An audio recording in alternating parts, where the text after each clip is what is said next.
Hello, good morning, everybody. So I know it's early. It's about 8:30 or so. I think I'm here at work as per usual early, like every day. Oh, everything's mirrored. So I did over the weekend. I did a really great show on Saturday with uh, uh, Steven Torres, who runs an awesome show called Wrigley Comedy Chew, and I got to go down there with some great comics, Erica Innes and a few others, and it was Chris Neff was there, and every time I go down to Long Beach, I used to live there for about 8 years, so that's where I kind of got my comedy chops. And every time I'm down there, I'm always thinking like, man, I wish I could go back because it's a fun town. It's like a small, sleepy town. It's not quite L.A. and I live in Hollywood, which is well, let's just say I've people would try to punch me at 3 times and successfully punched me once. The homeless people here, uh, And I'm just walking down the street. Like yesterday, I was walking down the street, and this guy tried to hit me with his cart, and then I cussed him out and said, "That's why you're homeless." Because I don't put up with their BS. You know what I mean? Because just because they're homeless doesn't mean they're not jerks. In fact, a lot of them are homeless because they're jerks. In fact, I used to be homeless, and I know how not to be. And you don't be a jerk. That's how you prevent that from happening. So, anyways, I was down in Long Beach on Saturday, and it was a great experience. I enjoyed. I love the community there. I was doing an awesome show, and in fact, I did another show yet last night. I was at. Let me pull it up. This one with. Oh, let me. There you go.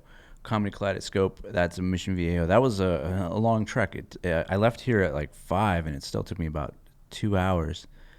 We left LA at 5. I was with Chris Dunham and a few other comics. Mikey McKiernan was on it, and it was one of those nights where I never judge an audience just because of where it's at or the situation. It was traditionally not a good show. Like in the sense of how it was set up. Not the guy that runs it's cool, but the way it was in a bar, it was noisy. There was a church in another room that I accidentally walked in, and I thought, oh, cool, there's a microphone. I'm gonna go talk to these people. It's a church. I know about church.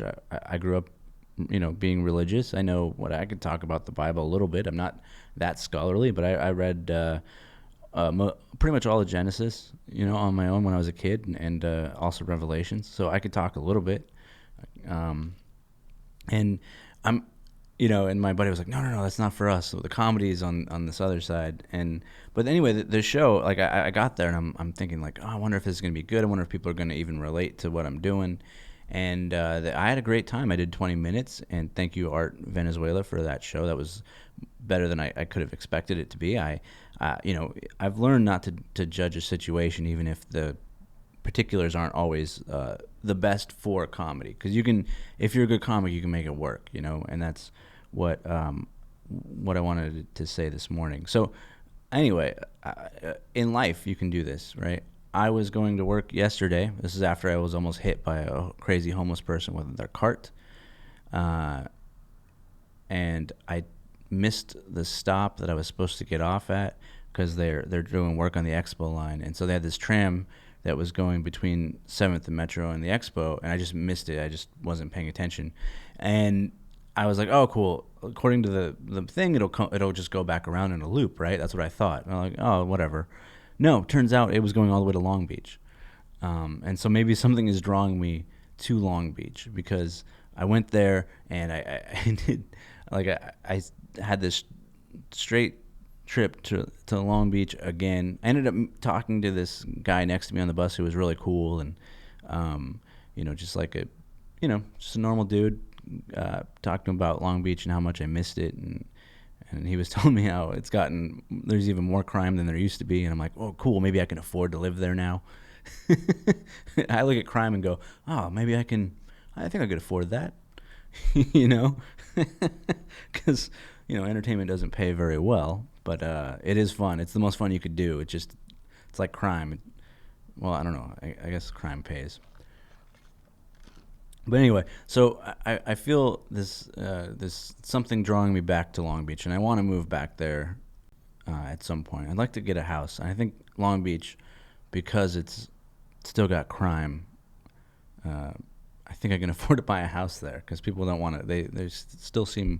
They still believe the Snoop Dogg lyrics. But when I was there, it was awesome. It was a good time.